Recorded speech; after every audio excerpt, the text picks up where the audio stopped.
Hello, beautiful people. Yes, I'm back in the kitchen. I'm always in the kitchen. It's only going to get worse when all the crops start coming in. So I thought today, seeing as I was doing a big batch cook, I'm actually making spag bowl or spaghetti bolognese. I always make it in big batches so that if I'm having a really horrid day, that you can just pull a packet out of the freezer and dinner doesn't take any time at all. So what have I got? I have got just about 2 kilos of mince. As I said, I'm doing a big batch cook. So that the way I'm making the spag bowl too, tripod's being silly. The way I make my spag bowl as well, I can also use it to make shepherd's pie just by adding some Worcestershire sauce and tomato sauce. I can turn it into a lovely mince and salsa type thing that I do, that I make fake nachos, if that makes sense. Because I don't use the chips, I actually use boiled jacket potatoes, chop them up, put some salsa into the spag bowl mix, maybe a little bit of chili sauce, put that in over the potatoes, then put cheese over it and stick it in the oven. That's yummy. So yeah, this is all to help me when I'm having a bad day, so that food does go onto the table. So how do I start? Simple, put the meat in the pan.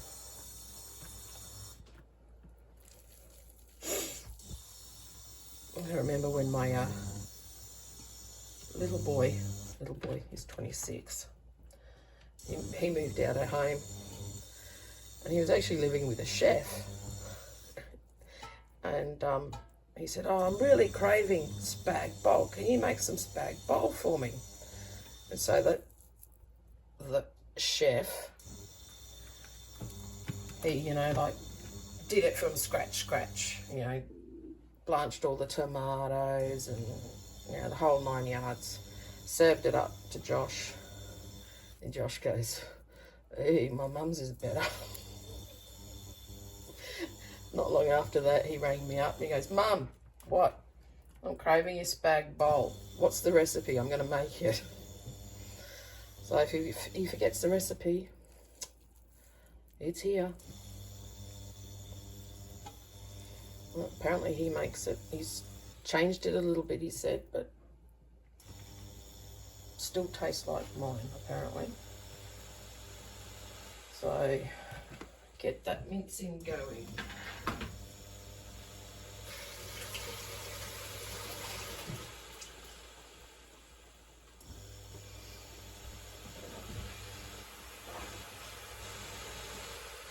Throw 2 medium onions in, or a big one, or if you like more onions, you can put that in as well.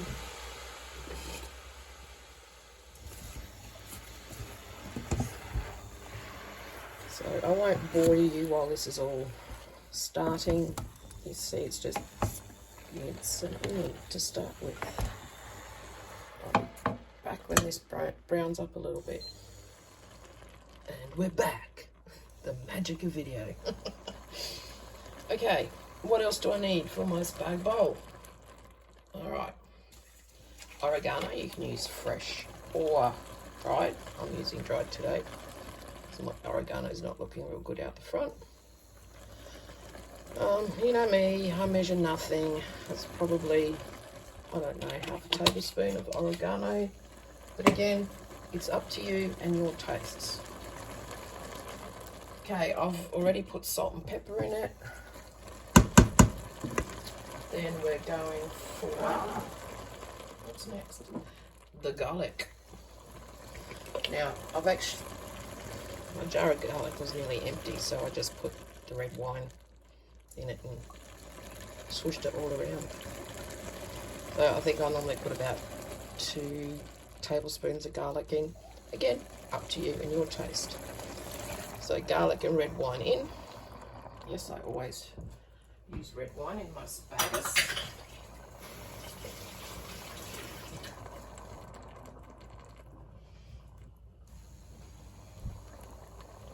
I also do the old beef stock cube that I did the other day in the cabbage stew.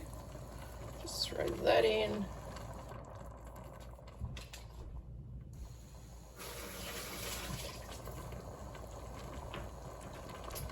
Now I do have pasta sauce downstairs in my preps, but I'm not going to use it today.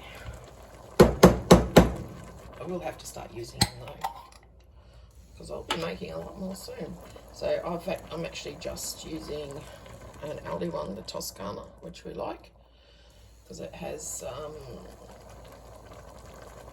smoked pancetta in it as well. So a jar of that. So normally I put the red wine in the empty jar and shake it up to get the last lot out. But I'll put a little bit of water in there to get that last bit out. Then we need a tin of diced tomatoes. I also have them downstairs from last year. As I said, I can't be bothered. It's too cold out there today. All right, done that. And then some tomato paste. I've probably got 3/4 of a jar here. Like, what is it, a 500 gram jar? And yeah, there's about 3/4 in there. I'll just put the whole lot in. Then I get another jar for canning. Yes, I do can in reusable jars, the ones with the poppy up lids on them, because, well, for one, it's recycling and frugal, but also because where we are in Queensland, and when I can, I have to store them in the fridge, because otherwise I have nowhere to store canned stuff to keep them at an even temperature. And like this morning, it was minus cold, Celsius that is. And in summer, it can get up to 36, 37 degrees Celsius. So you can imagine the canned goods sitting in that sort of weather, they wouldn't end up very nice. And we don't have basements and stuff like that here. I've got sort of half a basement, but, well, not even that. So we give all that a really good mix and have a look at it and see what else I need to put in it. Cats are going ballistic.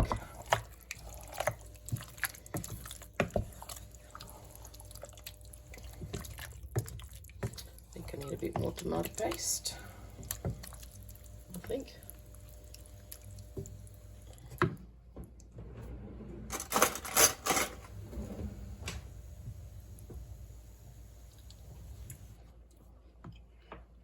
Tastes good already. I always make my sauce up early in the day and just let it simmer on the stove. It tastes so much better when you do that. If I was just doing this for straight spag bowl sauce, I would probably chop up some mushrooms and put them in. But seeing as I want to use it for other things, I won't do that this time. And last but not least, bay leaves.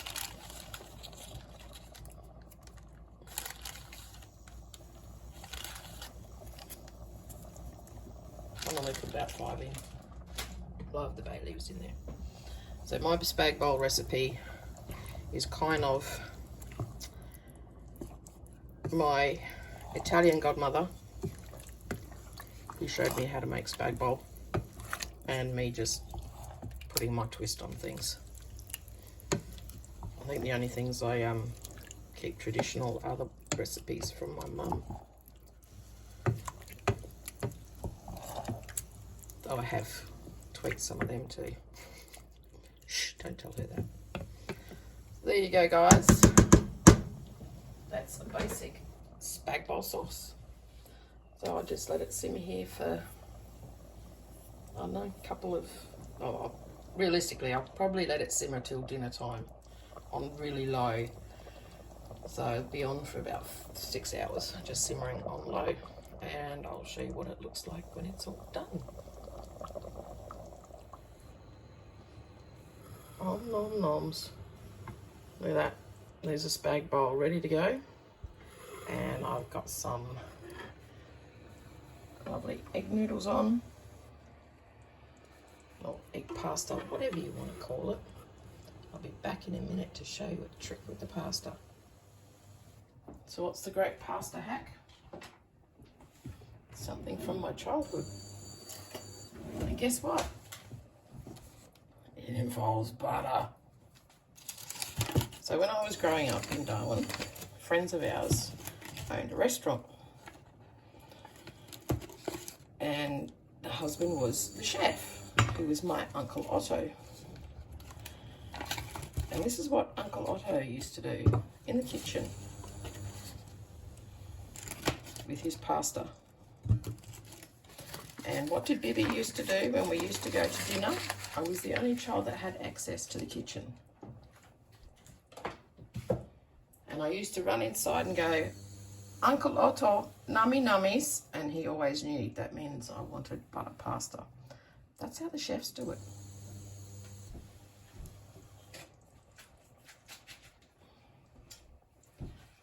Sure does stop it sticking together and tastes even better. I mean, John will even eat buttered pasta all by itself. That's how good it is. There you go, you just put butter through your pasta. Yum, yum, look at that. And it doesn't all glue together, stick together, whatever. Chef's tip. I'll be back. So everything's done. We've eaten. I'm just dishing out Agent's dinner to put in the microwave because he's on permanent afternoon shift at the moment, or late shift, whatever you want to call it.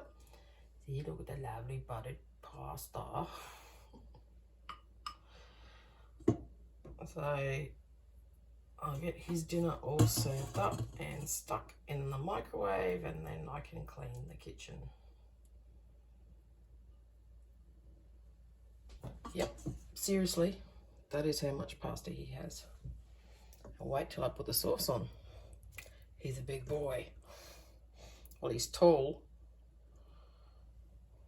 Don't you hate people that can eat whatever they want and not put on weight? I mean, seriously.